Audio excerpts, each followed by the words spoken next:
موت کب اور کیسے آتی ہے؟ موت آنے سے پہلے کون سی نشانیاں ظاہر ہوتی ہیں؟ آئیے ان نشانیوں کے بارے میں جانتے ہیں ویڈیو کو مکمل دیکھ کر۔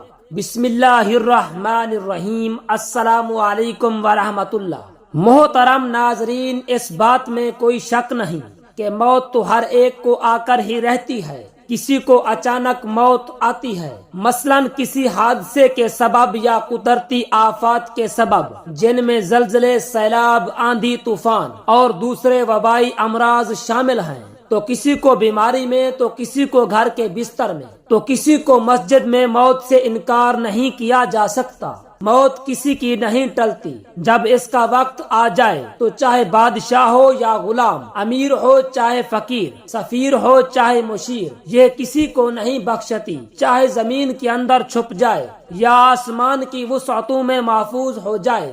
لیکن موت جو ہے، جب اس کا وقت آ جائے تو آ کر ہی رہتی ہے۔ ہر شخص کی زندگی مقرر ہے، اس میں نہ کمی ہو سکتی ہے نہ زیادتی۔ جب وقت پورا ہو جاتا ہے تو ملک الموت، موت کا فرشتہ یعنی عزرائیل علیہ السلام، قبضے روح کے لیے آتے اور اس کی جان نکال لیتے ہیں۔ اس کا نام موت ہے۔ مرنے کے بعد بھی روح کا تعلق بدن انسان کے ساتھ باقی رہتا ہے، اس لیے بدن پر جو گزرے گی روح اس سے ضرور آگاہ و متاثر ہوگی، جس طرح دنیاوی زندگی میں ہوتی ہے بلکہ اس سے زائد۔ اور روح کے لیے خاص اپنی راحت و کلفت کے الگ اسباب ہیں جن سے سرور یا غم پیدا ہوتا ہے۔ روح کے رہنے کے لیے مقامات مقرر ہیں، نیکوں کے لیے علیحدہ، بدوں کے لیے علیحدہ، مگر کہیں ہوں اپنے جسم سے ان کو تعلق بدستور باقی رہتا ہے۔ قبر پر آنے جانے والوں کو دیکھتے، پہچانتے اور ان کی بات سنتے ہیں۔ البتہ جب مسلمان مرتا ہے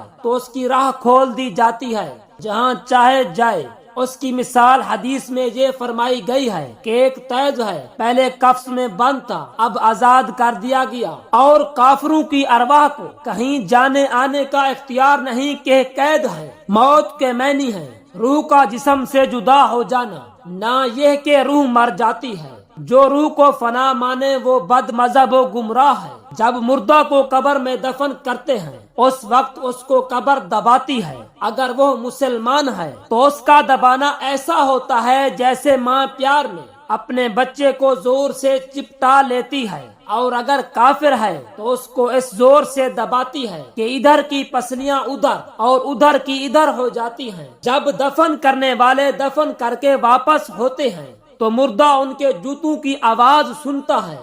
اس وقت اس کے پاس دو فرشتے اپنے بڑے بڑے دانتوں سے زمین کو چیرتے ہوئے آتے ہیں۔ ان کی شکلیں ڈرونی، آنکھیں دیکھ کے برابر، سیاہ اور نیلی، بدن کا رنگ سیاہ اور بال سر سے پاؤں تک، غرض ہیبت ناک صورت کا سامنا ہوتا ہے۔ وہ مردے کو جھڑک کر اٹھاتے ہیں اور نہایت سختی کے ساتھ اس سے 3 سوال کرتے ہیں۔ نمبر 1، تیرا رب کون ہے؟ نمبر 2، تیرا دین کیا ہے؟ نمبر 3، اور حضور نبی کریم صلی اللہ علیہ وآلہ وسلم کی طرف اشارہ کر کے پوچھتے ہیں کہ ان کے بارے میں تو کیا کہتا ہے؟ مردہ مسلمان ہو تو جواب دیتا ہے، نمبر 1، میرا رب اللہ ہے۔ نمبر 2، میرا دین اسلام ہے۔ نمبر 3، اور وہ تو میرے آقا و مولا رسول اللہ صلی اللہ علیہ وآلہ وسلم ہیں۔ فرشتے کہتے ہیں کہ ہم جانتے تھے کہ تو یہی جواب دے گا۔ پھر اس کی قبر جہاں تک نگاہ پہنچے گی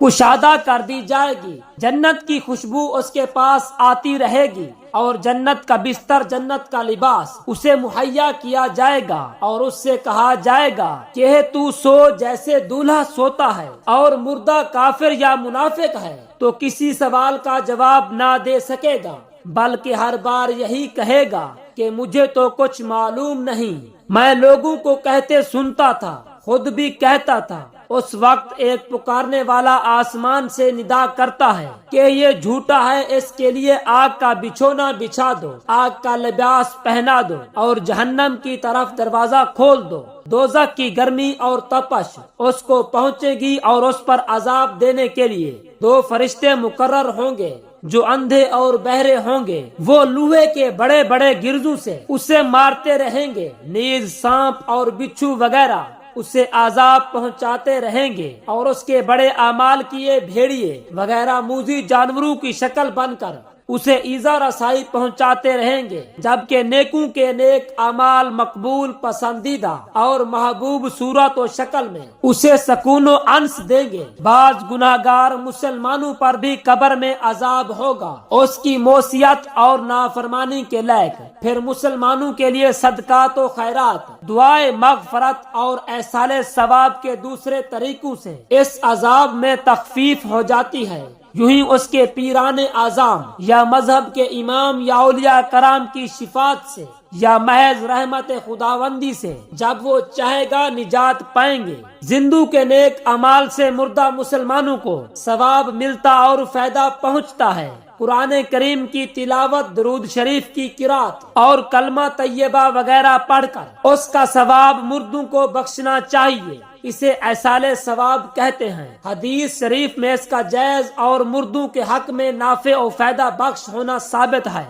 مردہ اگر قبر میں دفن نہ کیا گیا تو جہاں پڑا رہ گیا یا پھینک دیا گیا، غرض کہیں ہو تو اس سے وہیں سوالات ہوں گے اور وہیں ثواب یا عذاب اسے پہنچے گا، یہاں تک کہ جسے شیر وغیرہ کوئی درندہ کھا گیا تو اس کے پیٹ میں سوال ہوں گے اور ثواب جو کچھ ہوا اسے پہنچے گا۔ جسم اگرچہ گل سڑ جائے، خاک ہو جائے، گوشت اور ہڈیاں راکھ ہو جائیں اور ان کے ذرے کہیں بھی منتشر ہو جائیں، مگر اس کی اجزاء اصلیہ قیامت تک باقی رہیں گے اور عذاب و ثواب انہی پر وارد ہوگا اور انہی پر روز قیامت دوبارہ ترکیب جسم فرمائی جائے گی اور روح کا اعادہ اسی جسم میں ہوگا، نہ کہ جسم دیگر میں۔ اسی کا نام حشر ہے۔ عذاب و تنعیم قبر حق ہے اور ان کا انکار وہی کرے گا جو گمراہ ہوگا۔ دعا ہے کہ اللہ رب العزت ہمیں موت سے پہلے موت کی تیاری کرنے کی توفیق عطا فرمائے اور ہمیں نیک صالح اعمال کرنے کی طاقت اور توفیق عطا فرمائے۔